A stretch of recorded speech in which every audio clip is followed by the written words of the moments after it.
Independence Day Resurgence was supposed to kickstart a whole new franchise in 2016, but a third movie hasn't materialized since then, and it likely never will. Here's why the Independence Day series is finished for good. While boasting an ensemble cast of familiar faces like Jeff Goldblum and Bill Pullman, the breakout star of Independence Day was Will Smith. Welcome to Earth. Up to that point, Smith was best known for his recording career and TV's Fresh Prince of Bel-Air, but this movie established him as a bona fide movie star. For years afterwards, Smith virtually owned Independence Day weekend at the box office, starring in a string of early July blockbusters that included Men in Black, Bad Boys 2, and Hancock. By the time Independence Day Resurgence began production nearly 20 years later, Smith was too busy to return to the franchise that helped make him such a screen idol. I had a couple of films lined up. I had Concussion and Suicide Squad.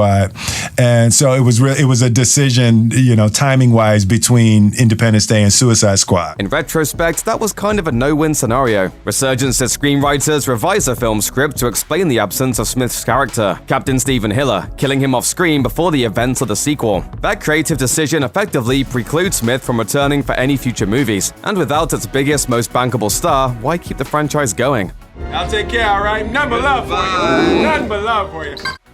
When a movie makes a ton of money at the box office, it makes sense to make a sequel in a hurry, while audiences' fond memories of the movie are fresh. This didn't happen with Independence Day. The first film was the top grosser of 1996, raking in $306 million, but the sequel hit theaters in 2016, a full 20 years later, barely clearing $100 million at the American box office against a reported production cost of $165 million. Making things worse, the people that saw Resurgence generally didn't care for it. It amassed a Rotten Tomatoes audience score of just 30%, slightly better than its 29% rating from critics. A review in Entertainment Weekly gave the film an F, calling it, quote, disposable and shockingly inept. In the end, Fox lost too much money and audience goodwill on Resurgence to proceed with the sequel, getting the message that people weren't interested.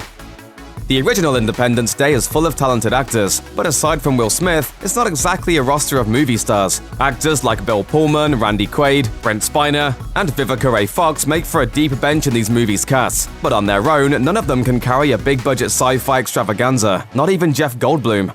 And we never had a chance. While they make for a strong ensemble in the original movie, these actors have mostly faded from the limelight since the first Independence Day was released. The new young additions to the cast also failed to fill the gap in star power, including Liam Hemsworth, best known for his supporting work in The Hunger Games and being related to Thor. Unless the producers wanted to make a third movie a full reboot, that's the cast the movie would have to work with. And as the box office returns for Resurgence makes clear, audiences aren't eager to show up to see them. With or without the original cast, another movie would be a big risk.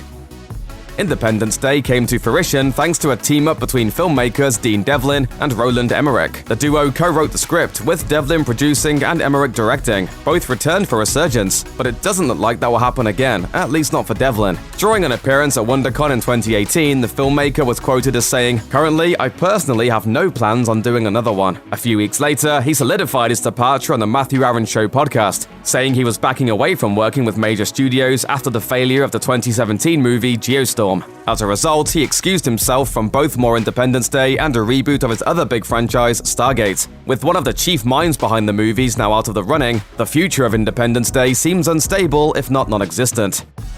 The first two Independence Day films were productions from 20th Century Fox, a studio which was swallowed up in a $71.3 billion acquisition by Disney in early 2019. That means Disney is now calling the shots behind the scenes, in total control of that studio's old franchises, including Avatar, Deadpool, and Independence Day. Two of those are billion-dollar franchises, and one isn't.